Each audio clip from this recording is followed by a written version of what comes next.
नमस्कार दोस्तों, स्वागत है आपका अपने YouTube channel study easy code में। दोस्तों, इजराइल के द्वारा अनप्रेसिडेंटेड स्ट्राइक किया गया है कतर के कैपिटल दोहा में। आप देख पा रहे हो यहाँ पे द गार्जियन का आर्टिकल है। Israel launches air strike against top Hamas member in Qatar for Gaza ceasefire talk. Basically ये सारे स्टेप्स इजराइल के द्वारा क्यों लिया गया है, one of the biggest step आप बोल सकते हो यह था, राइट, इजराइल की तरफ से। तो देखते हैं एग्जैक्टली क्या क्या रीजंस थे, यूएस के द्वारा क्या बोला गया और भी क्या क्या डेवलपमेंट्स वहां पे हमें देखने को मिले। But before starting the video मैं चाहूंगा कि अगर अभी तक आपने इस चैनल को सब्सक्राइब नहीं किया है तो प्लीज डू सब्सक्राइब नाउ। अगर देखें तो एक अरब नेशन है कतर, राइट। इसका एक कैपिटल है दोहा। यहाँ पे इसराइल के द्वारा एक एयर स्ट्राइक किया गया, राइट, जिसमें लगभग 10 से ज्यादा फाइटर जेट्स का यूज किया गया है। क्यों किया गया है? इसराइल के द्वारा बताया जा रहा है कि जो हमास का टॉप लीडर है खलील अल हया, क्या खलील अल हया, जब इसके द्वारा अटैक किया गया था तब यहाँ पे था। मतलब उसका अनुमान था एक तरह से इसराइल का। बट लकली यह यहाँ पे प्रेजेंट नहीं था जब अटैक किया गया, जिस बिल्डिंग पे अटैक किया गया, राइट। बट उसका बेटा, मतलब अल हया का बेटा और जो ऑफिस डायरेक्टर था वह मारा गया, राइट। उसके साथ साथ एक कतर का सिक्योरिटी ऑफिशियल था, वह भी इसमें मारा गया, राइट। तो बेसिकली ये इसलिए था क्योंकि इसे मारना था। इसका नाम दिया गया था इजराइल के द्वारा समिट ऑफ फायर।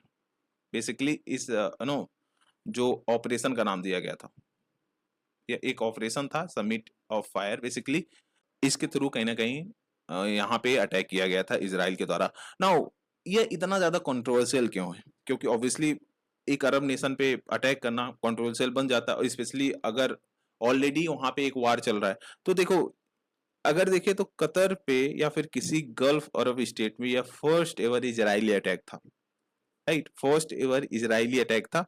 और ये सब रीजन जो है ना, वह जनरली जो इजराइल का डायरेक्ट अटैक जोन था उसके बाहर आते हैं। मतलब यहाँ पे अटैक वगैरह नहीं होता, पीसफुल एक कंट्री है, ठीक है, पीसफुल कंट्री है। इसी वजह से यहाँ पे कोई अटैक वगैरह हमें बेसिकली देखने को नहीं मिलते हैं। और उसके साथ साथ देखिए तो कतर जो है ना, यूएस का एक एलाई कंट्री है। आप समझ रहे हो, यूएस का एक एलाई कंट्री है और एक वन ऑफ द लार्जेस्ट जो मिलिट्री बेस है मिडिल ईस्ट में यहाँ पे है। अब खुद सोचो आप कि one of the largest military base यहाँ पे प्रेजेंट है यूएस का।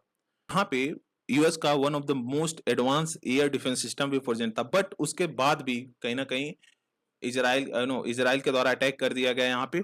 और बताया जा रहा है कि मतलब कतर के द्वारा बताया जा रहा है कि हम उसको डिटेक्ट ही नहीं कर पाए। मतलब पॉसिबल कैसे है?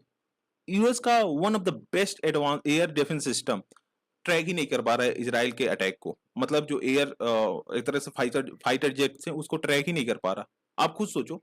तो इसका मतलब ये है ना कि इसमें यूएस भी इन्वॉल्व है, कि मतलब यूएस के परमिशन के बिना यहाँ पे अटैक करना वॉज नेक्स्ट टू इम्पॉसिबल। मतलब पॉसिबल ही नहीं था। बट फिर भी कहीं ना कहीं यहाँ पे अटैक किया गया। और उसके साथ साथ देखिए तो जो इसराइल एंड हमास के पीस की बात की जा रही थी, सीज फायर की बात की जा रही थी, कतर उसमें एक मेडिएटर था। मतलब कतर ही कहीं ना कहीं उसको मेडिएट करा रहा था और इसी पे अटैक कर दिया गया। आप खुद सोचो कितना बड़ा स्टेप लिया है इसराइल ने, राइट। हालांकि कतर ने बोला है कि कोई प्रायर नॉलेज नहीं था इसके रिगार्डिंग हमें कि हमारे ऊपर अटैक होने वाला है, और इसे बोला है कि यह एक स्टेट टेररिज्म है। मतलब जो इसराइल के द्वारा किया जा रहा है वह बहुत ही ज्यादा गलत है। क्योंकि ऑब्वियसली यार कतर एक न्यूट्रल कंट्री माना जाता है।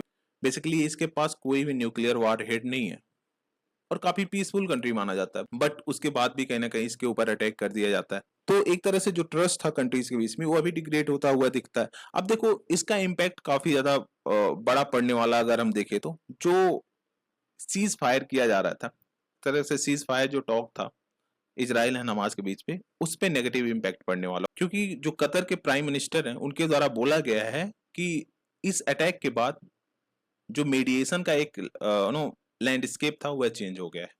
मतलब क्या मेडिएशन होगा नहीं होगा आगे आने वाले फ्यूचर में पता चलेगा। बट कहीं ना कहीं काफी ज्यादा नेगेटिव स्टेप लिया गया है इसराइल के द्वारा अगर हम देखें तो। अब अगर देखें तो यूएस के द्वारा क्या इसमें बोला गया है? देखो, यूएस के द्वारा यह बोला जा रहा है कि हमें इसके बारे में कोई आइडिया था नहीं। मतलब जो यूएस की आर्मी है बेसिकली उसके थ्रू कहीं ना कहीं ट्रम्प को यह चीजें पता चली कि कतर पे अटैक कर दिया गया है। हालांकि रियलिटी क्या है, क्या चीजें हुई थी, ये तो ऑब्वियसली क्लियरली समझ आ रहा है, क्योंकि बिना यूएस के परमिशन के इजराइल जैसा कंट्री कतर पे अटैक कभी नहीं कर सकता, राइट। और इतना बड़ा स्टेप लेने से पहले ऑब्वियसली यूएस से पूछा गया होगा। बट अभी जो फिलहाल जो न्यूज आ रही है कि डोनाल्ड ट्रम्प बोल रहे हैं कि हमारे संज्ञान में नहीं था, हमें इसका कोई आइडिया नहीं था, राइट। उसके साथ साथ वेरियस कंट्रीज के द्वारा इसे कंडेम किया गया। कतर ने ऑलरेडी बोला है इसे एक स्टेट टेररिज्म। के साथ साथ यूएन के जो सिक्योरिटी जनरल हैं उनके द्वारा स्ट्रांगली कंडेम किया गया है। यूरोपियन और बहुत सारे ऐसे एशियन देश हैं बेसिकली, उनके द्वारा भी कहीं ना कहीं इसे कंडेम किया गया है। अब देखो ये जो सिचुएशन बना हुआ है ना, ऑब्वियसली जो इजराइल हमास का वार है ना, उसे और भी आगे बढ़ा सकता है। जो पीस डील के आसार दिख रहे थे हमें, वह भी कहीं ना कहीं डिग्रेड होता हुआ दिख रहा है। क्योंकि उधर देखें तो यमन पे कंटिन्यूसली स्ट्राइक किया जा रहा था इजराइल के द्वारा, अचानक से कतर जैसे कंट्री पे स्ट्राइक कर देना ऑब्वियसली बहुत ही नेगेटिव स्टेप लिया गया उसके द्वारा, राइट। एंड देखो अब इजराइल ने क्या बोला है, इजराइल से it will target enemies everywhere. जहां भी एनिमीज रहेंगे इसके मतलब हमास का जो भी एक तरह से लीडर वगैरह रहेगा, जहां भी प्रेजेंट रहेगा, हम वहां पे घुस के मारेंगे, राइट।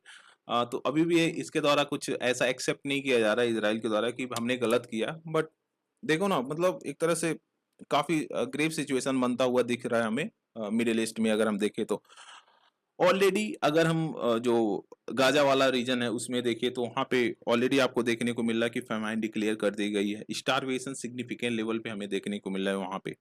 मास डिस्प्लेसमेंट देखने को मिल रहा है, समझ रहे हो, मास डिस्प्लेसमेंट। और एक तरह से क्राइम काफी ज्यादा बढ़ गई वहां पे। अनबियरेबल सफरिंग देखने को मिल रही है, जो स्पेशली जो चिल्ड्रंस हैं, ओल्ड एज पॉपुलेशन है, फिर उसके बाद महिलाएं हैं उनमें, समझ रहे हो, हाउसेस पूरा बर्बाद हो गए हैं। तो आप देख पा रहे हो कि कितना नो ग्रेव सिचुएशन बना हुआ है वहां पे।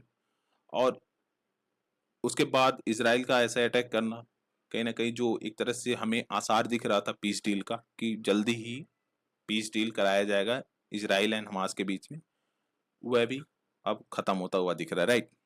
नाउ द क्वेश्चन इज कि यह सारी चीजें इतना मैटर क्यों करती है। देखो इससे क्या होगा, जो डिप्लोमेटिक रिलेशन है कतर वगैरह के साथ इसराइल का, वह फॉल आउट होगा, मतलब वो खत्म होता हुआ दिखेगा धीरे धीरे। और ऑब्वियसली यार कतर एक क्लोज एलाई था यूएस का। डिस्पाइट दैट यूएस के द्वारा ऐसा स्टेप लिया गया, हालांकि लिया तो इसराइल के द्वारा लिया गया मतलब बम्बार्डमेंट तो इसराइल के द्वारा किया गया, बट अभी आप खुद सोचो बिना यूएस के परमिशन के यहाँ पे अटैक करना मुमकिन नहीं था। तो ट्रम्प का तो इन्वॉल्वमेंट है इसमें। उसके साथ साथ जो ट्रस्ट एक तरह से बना हुआ था कंट्रीज के बीच में, हाँ कोई भी कंट्री अब इसराइल पे तो भरोसा करने से रहा, समझ रहे हो इसराइल पे तो करेगा ही नहीं। तो इससे आने वाले टाइम में जो एक ट्रस्ट था इसराइल पे वेरियस कंट्रीज का, वह भी डिग्रेड होता हुआ दिखेगा। उसके साथ साथ जो रीजनल सिक्योरिटी का एक कॉन्सेप्ट है, वेरियस कंट्रीज जो हैं वहां पे उनके माइंड में एक फियर बना रहेगा कि हो सकता है नेक्स्ट हमारे ऊपर रहे अटैक इसराइल का, राइट। उसके साथ साथ ह्यूमैनिटेरियन एंगल से अगर हम देखें तो पैलेस्तीन में ऑलरेडी सिचुएशन काफी ज्यादा ग्रेव हो गया, फेमाइन की डिस्प्लेसमेंट हो गया, कैजुअलिटी सिग्निफिकेंट लेवल पे हो रही है। तो ये जो सीज फायर का एक तरह से होप देखने को मिल रहा था, वो भी डिग्रेड होता हुआ दिख रहा है, राइट। तो क्या होगा आगे आने वाले टाइम में देखने को मिलेगा। अभी इस पे वेरियस डेवलपमेंट आने बाकी है, ठीक है।